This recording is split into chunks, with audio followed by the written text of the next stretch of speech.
Channel the chemistry unspoken.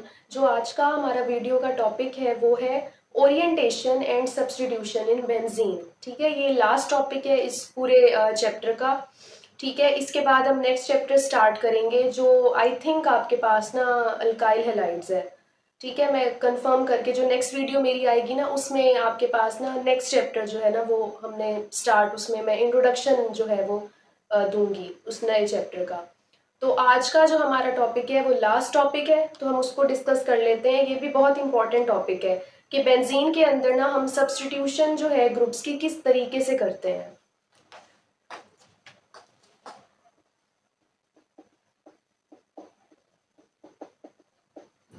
Orientation and substitution in benzene.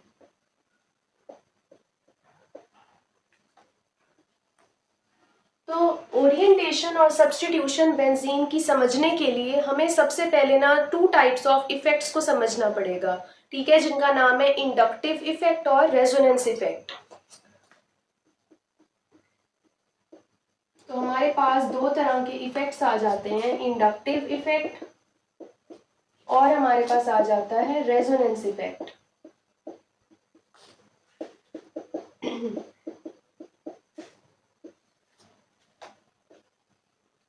अब हमारे पास ना सबसे पहले हम इंडक्टिव इफेक्ट को देख लेते हैं।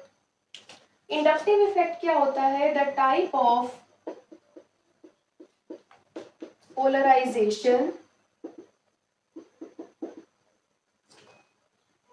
Due to permanent polar bond in a covalent bond adjacent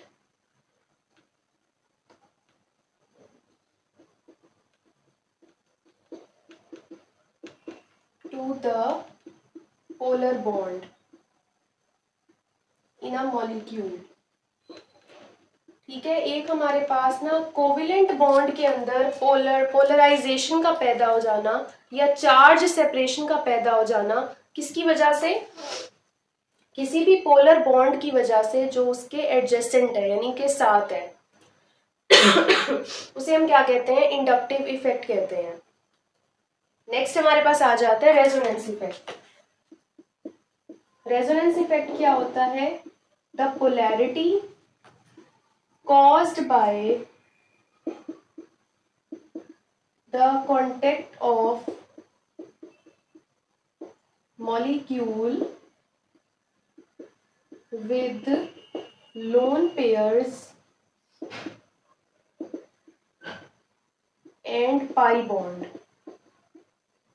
ठीक है, तो रेजोनेंस इफेक्ट क्या होता है कि हमारे पास ना किसी भी मॉलिक्यूल में पोलैरिटी का पैदा हो जाना, किसकी वजह से?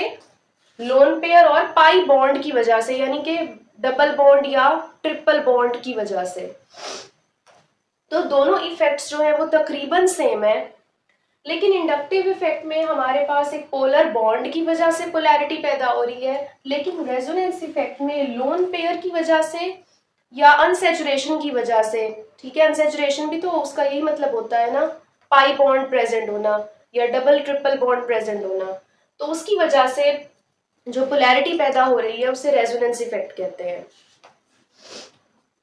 अब इंडक्टिव इफेक्ट भी हमारे पास पॉजिटिव इंडक्टिव इफेक्ट और नेगेटिव इंडक्टिव इफेक्ट होता है, और रेजोनेंस इफेक्ट भी पॉजिटिव रेजोनेंस इफेक्ट और नेगेटिव रेजोनेंस इफेक्ट होता है। ठीक है, पॉजिटिव इंडक्टिव इफेक्ट कब होता है? जब हमारे पास फंक्शनल ग्रुप के अंदर लेस इलेक्ट्रोनेगेटिविटी हो, और नेगेटिव कब होता है? जब फंक्शनल ग्रुप के अंदर हाई इलेक्ट्रोनेगेटिविटी हो। अब मैं फंक्शनल ग्रुप इधर क्यों कह रही हूँ? क्योंकि हमारे पास जो पोलर बॉन्ड होगा ना वो हमारे फंक्शनल ग्रुप में प्रेजेंट होगा। ठीक है, तो कोई भी ग्रुप जिसके अंदर इलेक्ट्रोनेगेटिविटी लेस हो वो पॉजिटिव इंडक्टिव इफेक्ट देगा, जिसके अंदर इलेक्ट्रोनेगेटिविटी ज्यादा होगी वो नेगेटिव इंडक्टिव इफेक्ट देगा। ठीक है, उसी तरह हमारे पास रेजोनेंस का केस आ जाता है। रेजोनेंस में भी हमारे पास यहाँ जो है वो लेस इलेक्ट्रोनेगेटिविटी होगी और नेगेटिव आर में हाई इलेक्ट्रोनेगेटिविटी होगी, या इसको हम रेजोनेंस भी लिख सकते हैं। ठीक है, लेस रेजोनेंस होगी इधर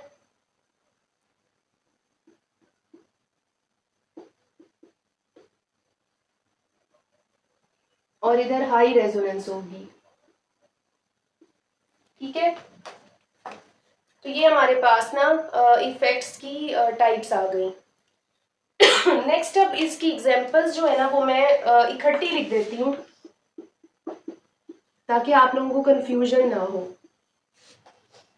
एग्जांपल्स में हमारे पास ना पॉजिटिव आई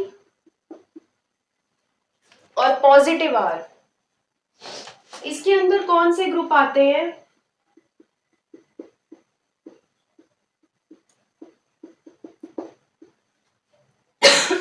इलेक्ट्रॉन डोनेटिंग ग्रुप्स आते हैं इसमें। ठीक है, जैसे कि हमारे पास मिथाइल, OH, OR, ETC।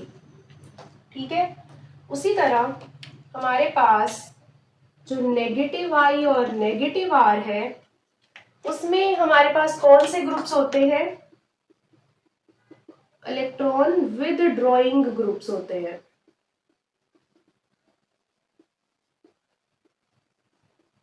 ठीक है, जैसे कि NO2 साइनो ग्रुप, COOH, ठीक है, COR,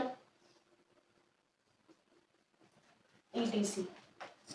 ठीक है, तो हमारे पास ना आपने देखा होगा कि ये वाले जितने भी ग्रुप्स है ना इनके पास ना लोन पेयर कॉन्जुगेशन इनके अंदर प्रेजेंट है।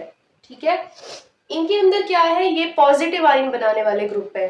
ठीक है, यानी इनके अंदर लोन पेयर या पाई बॉन्ड इतने ज्यादा प्रेजेंट नहीं होंगे। तो हमारे पास जो ये दो कैटेगरी यानी ये प्लस आई और प्लस आर वाले जो ग्रुप्स हैं वो कौन से होंगे? जो पॉजिटिव आयन बनाने वाले होंगे। जो नेगेटिव आई नेगेटिव आर वाले होंगे वो थोड़े नेगेटिव नेगेटिव आयन बनाने वाले होंगे, उनके पास लोन पेयर होगा। ठीक है, तो इस तरह के ग्रुप्स होंगे। अब हमारे पास जो इलेक्ट्रॉन डोनेटिंग ग्रुप्स होते हैं ना बेंजीन के अंदर, वो जब भी इलेक्ट्रॉन डोनेटिंग ग्रुप्स बेंजीन के ऊपर प्रेजेंट होंगे ना तो वो दूसरे आने वाले ग्रुप को बेंजीन के ऊपर किस पोजीशन पे लगवाएंगे? ऑर्थो पैरा पे।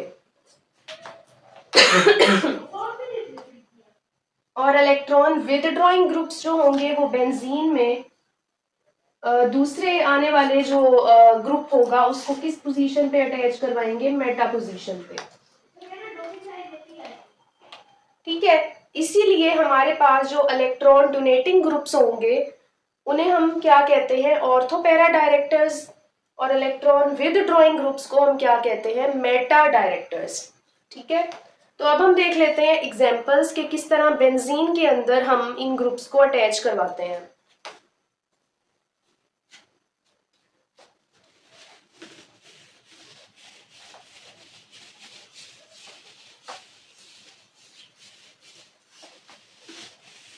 अब हमारे पास नेक्स्ट आ जाता है बेंजीन की एग्जांपल्स।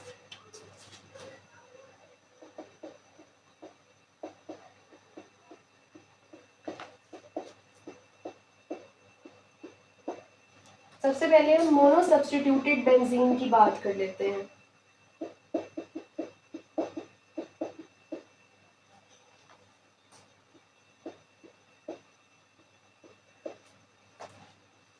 मोनो सब्स्टिट्यूटेड बेंजीन कौन सी होती है? जिसके ऊपर एक सब्स्टिट्यूएंट अटैच हो। तो फर्स्ट एग्जांपल में हम CH3 को अटैच करवा लेते हैं। ठीक है, ये मोनो सब्स्टिट्यूटेड बेंजीन है। अब मैंने क्या करना है, मैंने इस बेंजीन के अंदर नाइट्रिक एसिड को ऐड करवाना है। ठीक है, अब नाइट्रिक एसिड के अंदर हमारे पास कौन सा ग्रुप प्रेजेंट होगा? NO2 group. जो कि इधर आके अटैच होगा। लेकिन मेरे पास ना पहले क्या लगा हुआ है, यहाँ CH3 लगा हुआ है।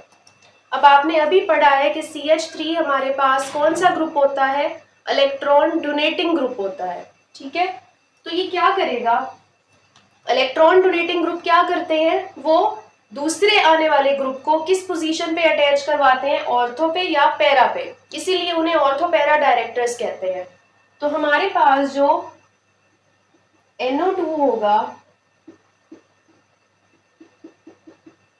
वो या तो इस पोजीशन पे लग सकता है, ठीक है, या हमारे पास वो इस पोजीशन पे लग सकता है। ठीक है, इस पोजीशन पे। ठीक है, तो ये हमारे पास ऑर्थो नाइट्रोटोलुइन है और ये हमारे पास क्या है, पैरा नाइट्रोटोलुइन। तो इस रिएक्शन के हमारे पास दो प्रोडक्ट्स बनेंगे। ठीक है, ऑर्थो नाइट्रोटोलुइन और पैरा नाइट्रोटोलुइन। उसी तरह हमारे पास ना सेकंड एग्जांपल है, अगर मेरे पास इधर COOH लगा हुआ है, अब मैंने इसमें दोबारा नाइट्रिक एसिड ऐड करवाना है इस वाली बेंजीन में, ठीक है, बेंजोइक एसिड में। तो अब मेरे पास जो ये वाला ग्रुप है वो कौन सा ग्रुप है, मेटा डायरेक्टर, क्योंकि ये इलेक्ट्रॉन विद ड्रॉइंग है। तो ये NO2 को कहाँ लगवाएगा, ये NO2 को मेटा पोजीशन पे लगवाएगा। ठीक है, तो ये मेरे पास है Meta nitro benzoic acid.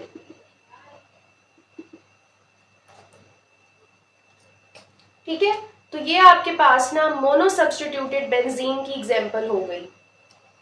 Next अब हम देख लेते हैं डाई सब्स्टिट्यूटेड बेंजीन की एग्जांपल।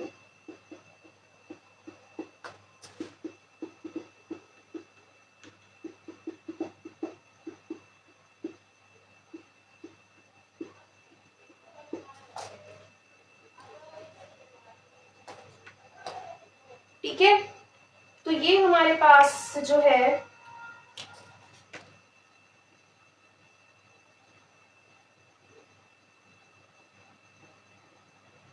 अगर मेरे पास दो ग्रुप्स अटैच हो, ठीक है, इस तरह ये डाई सब्स्टिट्यूटेड बेंजीन है ना, दो सब्स्टिट्यूएंट्स लगे हुए हैं, अगर इन दो ग्रुप्स के होते हुए एक थर्ड ग्रुप ने आके अटैच होना है, तो मेरे पास हम उसको किस तरह अटैच करवाएंगे। अब हमारे पास एक ऑर्थो पैरा डायरेक्टर है, एक मेटा डायरेक्टर है, हम प्रेफरेंस ऑर्थो पैरा डायरेक्टर को देंगे। ठीक है, ऑर्थो पैरा डायरेक्टर जो है ना वही डिसाइड करेगा कि थर्ड ग्रुप ने आके कहाँ लगना है। तो ऑर्थो पैरा के हिसाब से जो थर्ड ग्रुप होगा वो या तो इस पोजीशन पे लगेगा या इस पोजीशन पे लगेगा। ठीक है, नेक्स्ट हमारे पास एक और एग्जांपल है, अगर मेरे पास ना दो ग्रुप्स अटैच है, ठीक है, एक CH3 है एक Cl है, दोनों जो है वो इक्वल कैपेबिलिटी के हैं। ठीक है, यानी कि अब Cl और CH3 जो है वो हमारे पास ना एक इक्वल इनकी जो होती है ना पावर होती है, आप ये कह सकते हो। तो अब जो मेरे पास ग्रुप आएगा ना वो किसी भी पोजीशन पे लग सकता है, वो इधर भी लग सकता है, वो इधर भी लग सकता है, इधर भी और इधर भी। ठीक है, तो जब भी मेरे पास ना बेंजीन के अंदर दो ग्रुप्स अटैच हो जो इक्वल पावर के हों, इक्वल एनर्जी के हों, तो हमारा तीसरा ग्रुप कहीं भी अटैच हो सकता है। ठीक है,